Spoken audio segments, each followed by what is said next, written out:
Let's just talk about this, what's going on in California, because this is a big deal. Here is the cheers that went up in the California Capitol in the passing of AB 5. People were pretty excited. They were working on it. This is going to mean a lot for a lot of workers because often what happens in California doesn't just stay there. But in California, they're talking about maybe 1 million workers who are going to be affected by this. The bill passed 29-11 in the Senate, in the state Senate. It will apply to app-based companies. I don't know how much further it goes beyond these app-based companies.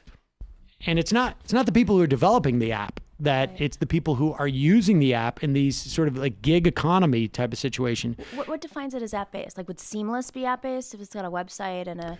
I would imagine Seamless, they already classify their delivery people as workers anyways, as opposed to contractors. But I would imagine that would apply. Gavin Newsom has said he's going to sign it. The state assembly has basically already indicated that they're going to pass it.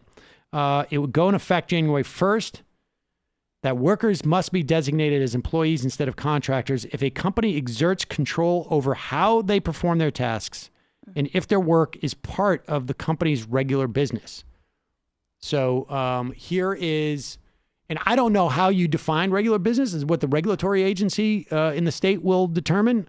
Maybe it's a function of like, what percentage of your business is a function of drivers picking people up and dropping them off? Mm-hmm. And if it's, 100%, that's definitely part of your regular business. Mm-hmm. If it's 25%, maybe it's not. But here is the cheers that went up in the State House.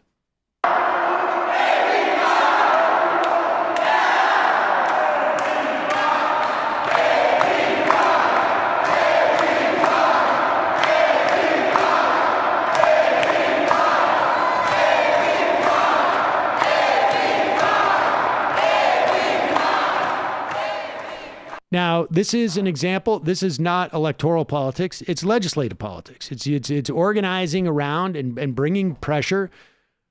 Politicians largely, it is, what percentage of people actively organized around this in California? Even measurable, I don't know, 5%, maybe. I mean, the amount of people that it takes to make these changes, I think is far smaller than people imagine. Shame is powerful. Yeah. MLK was the number one tool he used. He said shame. And it works. And politicians don't want to be seen as standing in the way of things that are important to people. I bet you Kamala Harris is going to change her mind again after this Hottie Barkin video. It's conceivable. Oh, yeah. It really is conceivable. This is, and basically what happens is if you're a contractor, you're 1099, you're not getting paid into Social Security. Mm-hmm. Theoretically, I think you got to do that yourself, but you got to double it up. You are not subject to minimum wage.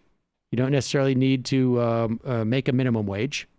You do not have unemployment insurance through the state. And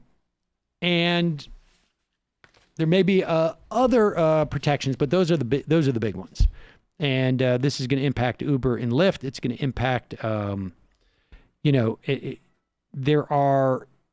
this will also maybe like nail salon workers apparently were brought in. Maybe I would imagine also like maybe barbers. I mean, it depends on what the relationship is with these places. Maybe in nail salons, I'm not 100% sure how it works, but maybe it's like, we give you the nail stuff and you come in and you're just a contractor. You work, on, like you're a trainer at, a gym and you have some relationship with the gym or something. What about undocumented workers?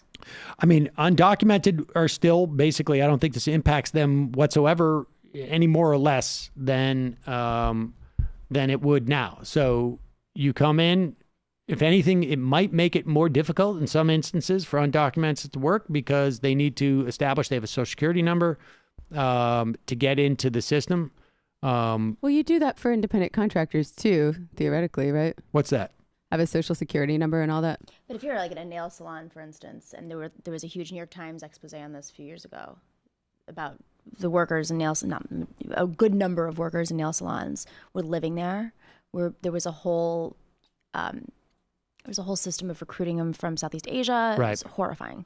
I think the difference when, like, you know, if I take your social security number for a 1099 as opposed to if I take your social security number because I'm actually going to pay into your account, right? I think is probably the level of scrutiny is different.